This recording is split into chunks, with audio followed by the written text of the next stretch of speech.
visiting assistant professorship at the University of Florida in 2003, which is where I met Dr. Brooks. I've known him since 2003. We are very dear friends at this point, having gone through a lot of life's challenges and have been support to one another. He was also a faculty member at UAB, University of Alabama, Birmingham, from 2004 to 2013, before landing at his current position at NCAT, North Carolina A&T. Brooks has a BA in psychology from Morehouse College, so we also share that in common, my son also being a Morehouse man, and a Master's of Arts and Ph.D. in Counselor Education and Supervision from the University of Central Florida. I believe he was, if not the first PhD in that counselor education, yes, he is. So he has that distinction of bringing them into a very competitive arena. And wow, that was the beginning for them. They've done so much more and graduated so many amazing scholars since then. And of course, they now have an ACA president with Kent Butler being there as a faculty member. Prior to beginning a career in higher education, Dr. Brooks worked in government, mental health, substance abuse, and employee assistance. And his research interests are Black males and counselor education success factors. So we welcome one of my dearest friends, Dr. Michael Brooks. And Dr. Brooks, this is a brand new initiative. I know you've visited the Outreach Center a few times. So this is something that we started in COVID a year ago in response to the need to have someone caring for the community. So we do outreach by phone calling people in the neighborhood just on a regular basis and find out how they're doing, and when needed, we do have a HIPAA compliant platform. We provide teletherapy using that. We partner with the Institute for a Shade Movement, and we have a representative, Ms. Angela James, who is an LPC supervisor and a doctoral student at the University of New Orleans, about to get her PhD, hopefully, knock on wood. And she has been providing clinical supervision to our advanced intern, Bria Mitchell, who's been with us since the very beginning and will be graduating soon. And we also have a pre-practicum student, Andrea Pierce, who is my graduate research assistant. We do have sort of undergraduate psychology students sort of weaving in and out from time to time that have been a part of this. We had some work study students in the fall, and we are still developing what this is going to be. But we started this professional development series to bring in the voices of seasoned professionals to talk about different aspects of this and possible partnerships. So we've had people who've started private practices that are big and multi-sites and all that stuff. We've had people who've had college counseling programs and talked about how they set those up. We've had folks who have their own community agencies, like a food distribution site for people who, you know, are in need, families in need, and yeah, pretty much, yeah, we've had run the gamut. We've had people from other mental health professions come and talk to us. So we're trying to develop this counseling initiative as part of the Outreach Center. And of course, we did it virtually through COVID, but now we have to start thinking, what will it look like as we start opening up? And so we'll take whatever experience you have. And I would just ask everybody to introduce themselves very quickly, and then we'll lend you the floor. I'm going to mute myself. All right.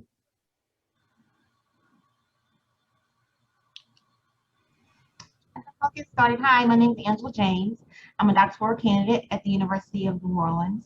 I also have a private practice here in the city. And I am very excited about the initiative that we started last year, coming up on a year almost now. We've done some really great things with the faith of a mustard seed, one of my Ooh. favorites. So I am very excited about what we've done so far, and it's great to meet you. Hello, Angela. Hi, my name is Bria Mitchell. I'm the counselor intern for Reach Out Clinical Services. Hi, Bria. Hi, nice to meet you. Hi, my name is Andrea Pierce, and I am Dr. O's graduate assistant for the Outreach Center, and Fantastic. also a student at Xavier. All right. Good morning. Yeah, it's morning because I'm on the East Coast and you guys are Central. Yeah. Good morning. First, thank you, Dr. Wesley Lutunji, for the invitation. I always enjoy my time talking to Xavier people, New Orleans people, Louisiana people, any way I can, whether it's virtual or in person. So I'm excited to hang out with you guys. I've been looking forward to speaking with you for ever since the invitation was extended. So it's good to see you. I can't wait to see you too in the hopefully near future. So first of all, outside of the soon-to-be Dr. James, if you have PhD aspirations, we want to encourage you to apply to our PhD program at the North Carolina A&T State University, the only HBCU with a CACREP accredited counselor education and supervision program. Two of your contemporaries have made their way to Greensboro, Allison Graham and Megan Berger, and they are doing tremendously well. I am Megan's dissertation chair.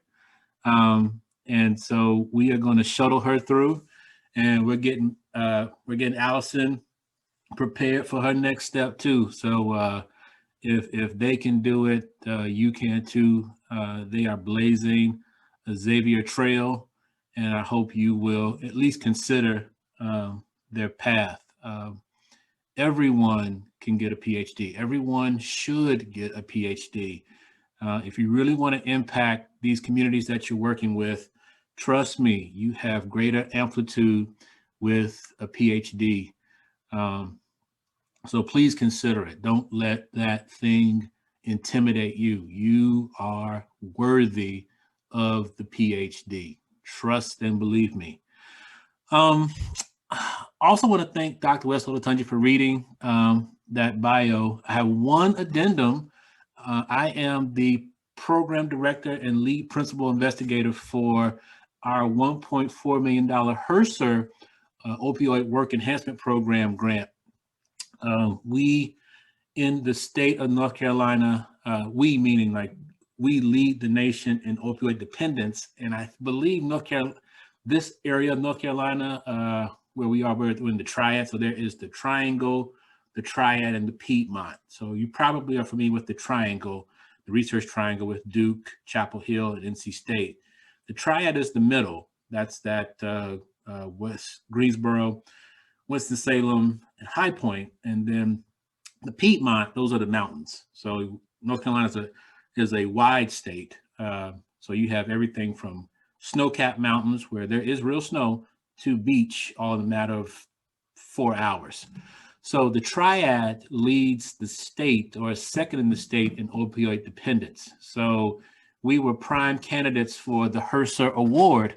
And it's simple. All we are doing is increasing the number of mental health professionals to go work in opioid abuse, substance abuse treatment centers. So it's interesting that this invitation is extended because I have the 3 eyes that I want to give you, the 3 eyes. And this is fresh. Like I was reviewing, I was thinking about what I wanted to share, and I was in my grant review process, and I was frustrated by what we could be doing and what we're not doing. And I settled on these 3 eyes.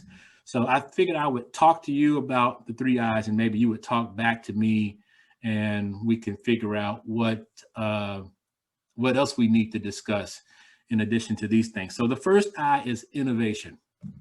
Okay. change is the only constant in our lives. Everything is constantly evolving and manipulating itself and becoming something new. Where is it? This doggone thing right here has changed our lives, right? Right? The smartphone, the cell phone, or even the iPhone, depending on how you look at it. Waves of innovation is coming our way and coming quickly. So somehow, some way, we need to be on the cutting edge of that and be ready to adapt. It's just going to be the law of the land. A global pandemic can happen at any given point in time. And just like Dr. Wessel-Latunji has pointed out, we need to be able to still bring services to people. And in your case, we need to be able to provide professional development, even in spite of the conditions. And I know we all have to make some house cleaning adaptations too. We can't look at a screen forever. We need breaks from the screen. We need to somehow maintain our own mental health. We need to somehow be cognizant of how much time we spend inside and self-encapsulate. But still, innovation is what we have to do because mental health is still a real part of our lives. So that's the first I. The second I is integrative. I don't think in our counselor ed curriculum, we really spend enough time speaking about the interrelatedness of our subspecialties, or even within allied health, or even within healthcare. So those are three layers, if you will, to us doing the work. I used to work at another institution, and one of the initial questions that we would ask our master's students are, what program track do you want to enter? And so the expectation was that you came to the institution knowing what you wanted to do by the time you graduated. And I thought that was a little unfair. I thought that students needed the opportunity to experience all the aspects of counseling, see how they're all related, and even counselor educators should teach to all the aspects of counseling. You are a fool if you think you're going to go into a school and not see substance abuse, or you're going to be in a substance abuse facility and not see family issues, or severe mental health can't manifest itself in a rehab facility. And I don't mean like vocation type of experience. So we are interconnected. Even more so, what are the physiological aspects of addiction? You know, we have a place in the grand rounds, in the hospitals. We have a place at the health table, like the allopathic and osteopathic health tables. We have a place in all of those arenas, yet we don't talk about it. And even more so, do we even place ourselves in those seats or in those rooms? So that's also part of the integrative mindset that I think we need to adapt and take on. We are not to be encapsulated. We are not to be shuttered off. I sat on a board years ago and people were talking about diagnosing. And, you know, sure, we don't take 3 years of diagnosing, and we don't get into some of the micro levels of the criteria. But if you study the word diagnosis, it really just means a decision. You know, how do you arrive at a decision? Each one of you made a decision this morning. What am I going to eat for breakfast? What am I going to wear? Am I going to brush my teeth? We've all made decisions this morning. And you know, judging by your hygiene, from what I can see, you make good decisions. So we need to respect our decision-making training, our decision-making abilities, our decision-making impact, and how this integrates into the other allied and health professions. All right. The third I is Indigenous. All right. We are Black people. We are people of African descent. We have Indigenous ways of behaving. ways that have not been captured in our textbooks, ways that have not been discussed on what I call the big podiums. You know, when you go into those big arenas, those big lecture halls. But somehow we just know what should be done. And so maybe this is tied into the first I, innovation. We need to trust that our indigenous ways of helping and healing are effective. And if we want to really go into this innovation, we need to somehow monetize some of these indigenous ways for ourselves. And that may be another innovative quality that we need to discuss. But that's also a social justice type of platform, because I think we're held at bay because we don't talk about business savvy and aspects. But indigenous is what I wanted to land on. We need to trust that our indigenous ways have validity and have a place in this mental health world. So I have recently started writing about hip hop and rap music and its effect and its place in counselor education. I think majority practitioners minimize the significance of hip hop and rap music. You know, Michael, you're Black, you like rap, write a rap about how you feel. Yeah, but also, is there some type of neurofeedback that the beat alone just does to me? Can I play, y'all may not know about Slum Village, but y'all may not. If I play Slum Village right now, do I just go to a place that just allows me to slouch and just ease on down in my chair and my shoulders drop? Is there something about that just, or jazz music, you know, because Slum Village was sampled off of a jazz sample. There's validity in that. I believe that in my soul. I believe that in my heart. I trust that. I trust that as a 46-year-old practicing counselor. But it took me a while to get here. And there were very few conversations about, hey, Michael, you know, this has meaning in this world. So somehow I'll work with you all on this. Somehow we need to get to a place where we can objectively describe and implement our indigenous ways of practicing across all the boards, across all the levels. So someone said I need to include Nola Bounce.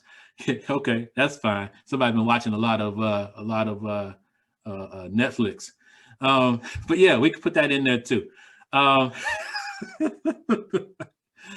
But that's what I wanted to come and talk to y'all about, these three I's, because I think these points are the launch pads for our profession as they relate to Black folks. But sadly, I think it's still absent from our profession. So because you all are in your infantile stages, I hope we can spark something and find a way to infuse at least the conversations, and at some level create a safe place for us to discuss these types of topics, because we don't have lecture halls where we can get together and say, hey, you know, when I play chopper style, it's like people just like, you know what, I'm not thinking about these issues that brought me in, or when I know that, you know, my grandmama gave me this and she told me put this under my bed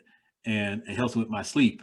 We don't talk about that, or anything that's cutting edge, integrative, or indigenous. So I'm going to pause. And I just want to know what you all think about any part of this. I like the indigenous aspect. Like, I'm just sitting here quiet, just thinking about different ways to implement it into the counseling field, and just in a counseling session in general. Like, maybe asking a client what is their favorite music, and seeing that commonality and seeing if that would comfort them, and helping them express themselves. And I don't know, maybe engaging them with others who have that commonality, and maybe like group sessions and things like that. Andrea, is that it? You phonetically wrote your name out? I want to get that right. Oh, Andrea. Andrea. Okay, I still got it wrong. My apologies. Yeah. You know, one thing that I've learned is we need to know who we are. And that's a relative statement. You know, like I'm so many things. Being a counselor educator is just one of them. Mhm. But you know, enjoying. I went to Turks and Caicos in February, and I had Caicos grits, right? Mhm.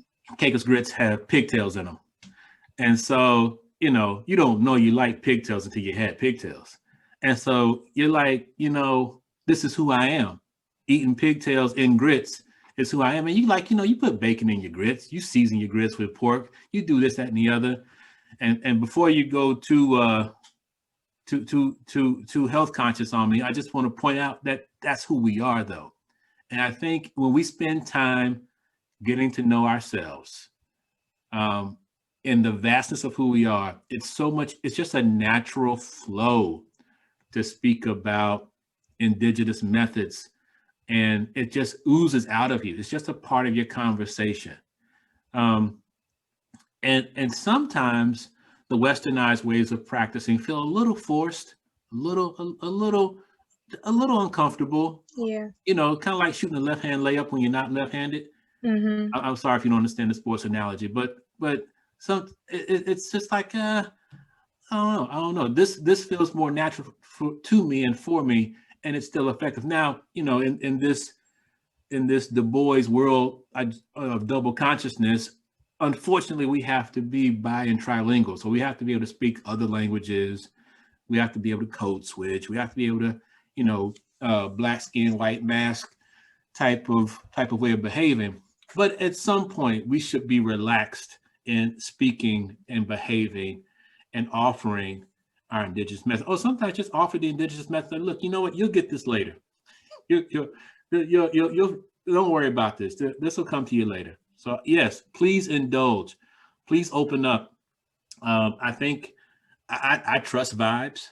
I trust feelings. I trust, you know, the sense that I get when I'm in the company of people that I think are are authentic and real. So Right. if that's going off with you and you're like, hey, you know what? Talk to me about music. Or I'll plant seeds. Like I'll just have like some random uh, albums or something in the back, and I want to see who's going to reach for them or who's gonna comment on them. There are so many ways to like drop hints.